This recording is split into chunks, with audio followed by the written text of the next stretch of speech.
Here are both my Robbins and Myers gearbacks. I just got a six-bladed version today, and as it would seem highly unlikely that somebody would throw a six-blade Robbins and Myers blade onto a gearback, it's possible.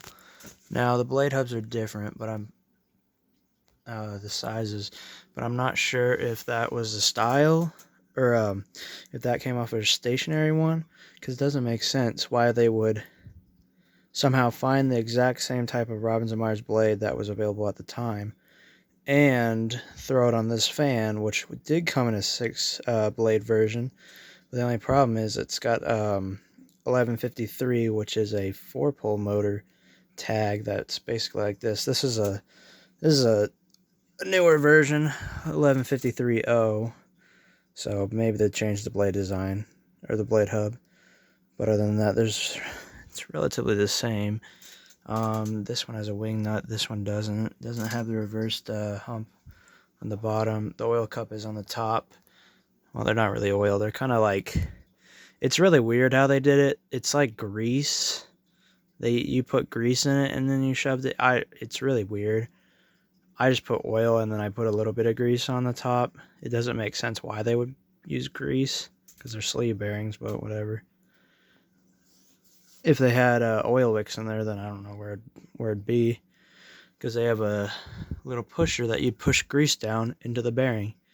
And that's how you lubricated it. And usually these are really messy because of the grease. I have another one over here, which is a 16-inch, which is 1159. Yeah, 1159. And this one's 1153 or 1153.0, which is a earlier one or a later one. And here's 1153. And that's what's confusing, because I think they had 1180 or 1183s was this size. That's what doesn't make sense.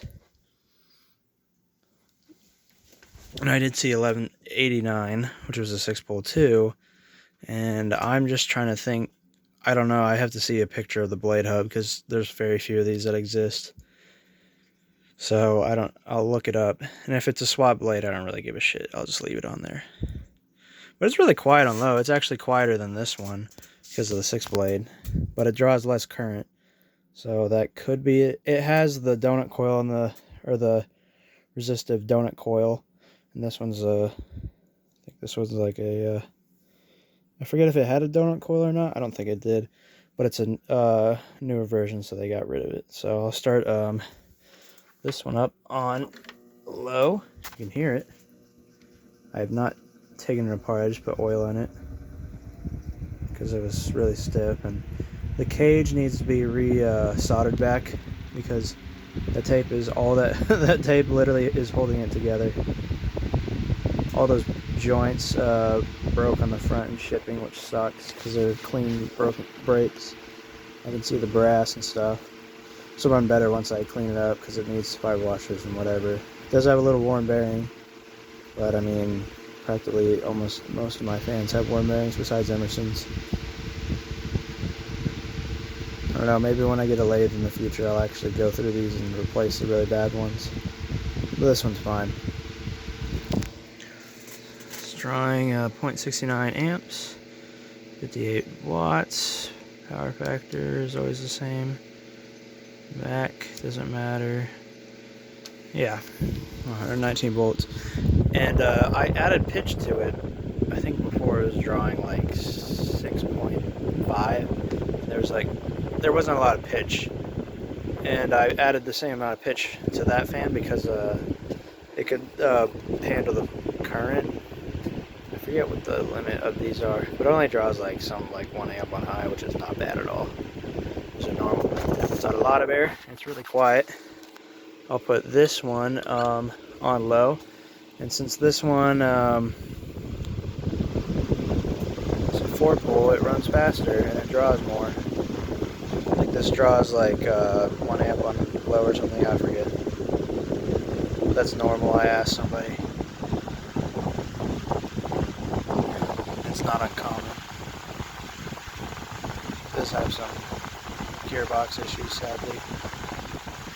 It didn't arise until I worked on it. I don't know why. It had gearbox issues. I didn't do anything. But you can see it's considerably louder. On medium. This one gets louder too on medium. This one puts out a decent amount. This one puts out a lot more air. So,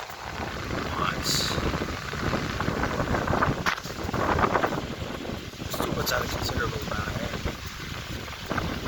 This one's really powerful. As you can see, that one's louder. But when I switch this one to high, it's about the same.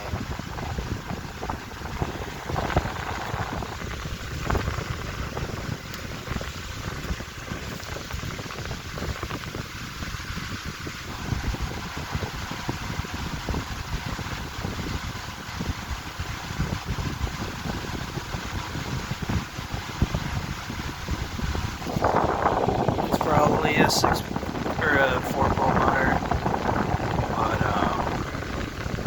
it's only drawing 0.8, which is not bad, so it's not hurting the motor, because that's what these are rated for. This one draws more, but I ran it for an hour and nothing. The motor wasn't extremely hot, nothing bad. I was only concerned about the damn gearbox, which pisses me off, but whatever. This one is missing the arm that goes on there. That one's missing a screw. And I'm going to steal one of them off of, quote-unquote, my parts one, which is a really rough one that I'll still go through and everything. I might sell it, I don't know. Or I might trade it for a better one. They run really well. This one moves a lot more now that I pitch the blades. This one still moves a lot. Still really quiet. It's only loud because of the motor. I haven't gone through it yet.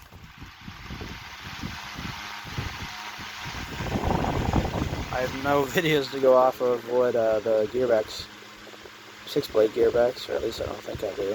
But other than that, it's in really good shape. It arrived really well. The only thing that stinks is damn grill. Other than that, it's fine. I was hoping that it was a 6-pole. Yeah, I don't really give a shit if it's not, but still, I was hoping. The cage is rough. I need to go through it, but that's when I solder it. I was debating on using epoxy because I want to keep this finish, but I don't think there's really a way, because it's broken in a certain way where epoxy would not hold it very long at all. So it'll get a new head wire and everything, and it'll shine up. This one shined up amazingly. This one will. The only thing, it has paint chips on it. For a long time I didn't know. I was so confused. I thought these were painted. There was always a paint job, and I noticed, I was like, why do they have paint chips in the original paint underneath? Well, these were dipped twice. And I was so confused because sometimes you just don't notice them, or they go straight to the metal. But these were, sometimes it chips off that second layer. These were Japan twice, and you can tell because the Japan has a certain finish where it like waves like that. And it shines up a certain way to where it's Japan. So these were dipped twice. Emerson's are the same way. I don't know about Westinghouse's. I haven't really seen many chips like this, but Emerson's and Robbins and Myers were dipped twice. Westinghouse, those weren't. Those were some weird enamel finish. But yeah, they were dipped twice. I don't know if I think it was like 27 was the last year. 27 666s and others. Because I've seen one where I thought it was repainted, but it was just the base was dipped twice, and it shined up, so it was dipped twice.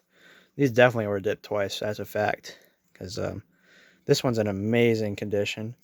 I got this one for steel. This one was about the same price.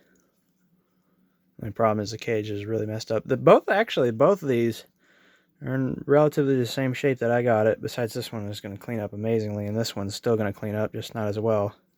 The bases are different. That one's cardboard, so just like all of them. They finally did away with the cardboard, and damn it, it's leaking. But they did away with the cardboard and went to a metal base like this, and I could put felt on it, and that's why I like it. I'll probably collect even more of these just because I like them so much.